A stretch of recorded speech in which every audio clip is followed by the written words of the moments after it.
দাও তো, চালিয়ে দাও। যে ওই যে জানতা কি না, আমি কোনটা বলছি, আমি আবারও বলছি, তাহলে দখল করাটাও খুব সহজ। জানতা কি আদালতে সেই ভিডিওটা চালাও না, যেখানে নরেন্দ্র মোদী কি কি প্রশ্ন করেছিলেন। আমাদের এখানে মানুষ মেরে যাবে আর আমরা চিঠি লিখবো, প্রণব দা চিঠি লিখবেন, সেই ভিডিওটা চালিয়ে দাও, দেখে নি। আমি কি বলছি, চিঠি লেখার কথা বলছি, আমি বলছি এসেন্সটা কি।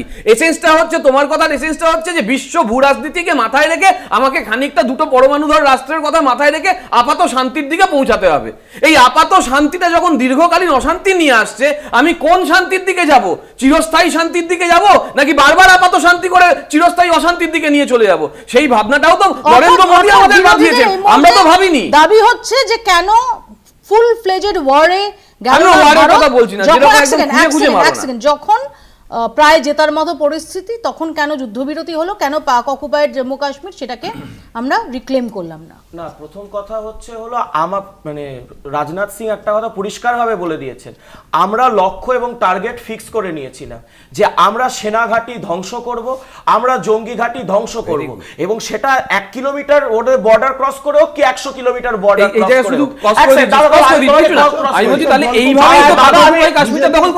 আমি এক সেকেন্ড ইয়ে করিনি। আমরা সেই জায়গাটাতে সেই সাকসেস যদি 100 কিলোমিটার ভেতরে ঢোকার প্রয়োজনীয়তা বোধ করেছি, আমরা গেছি। এবং আমি আবারও মৌপিয়াদিকে অনুরোধ করব, আজকে বিদেশমন্ত্রী এস জয়শঙ্করের স্টেটমেন্টটা আবার চালান আপনারা। উনি বলেছেন পিওকে যদি দখল করার প্রশ্ন হয়, এই সরকার এই মানে এই আপনার পেহেলগাম অ্যাটাকের সাথে পিওকে দখল করা এইটাকে লিঙ্ক করতে চায় না, কিন্তু পিওকে যে আমরা নিতে চাই এবং আমরা নিতে প্রস্তুতি নিচ্ছি, এটা আমরা স্পষ্ট, এটা এই সরকার বলেছে।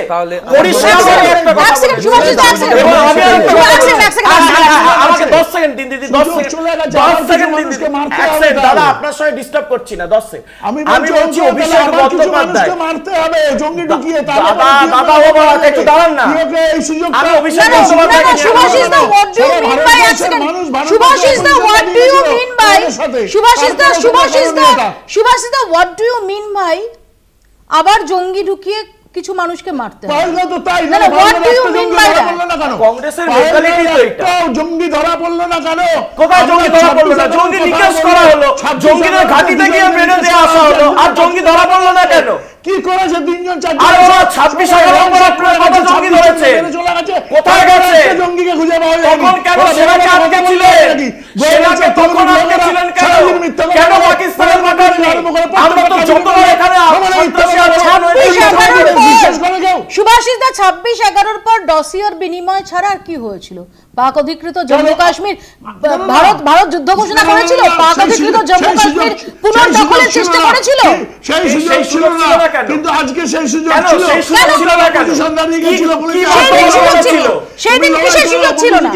সেদিনকে ওবামা যে কথাটা বলেছিল, আজকে যেমন ডোনাল্ড ট্রাম্পের কথায় বিশ্বাস আছে, তাহলে ওবামা সেই কথাটা ঠিক যে আপনারা মুসলিম ভোটারদের জন্য আক্রমণ করেননি।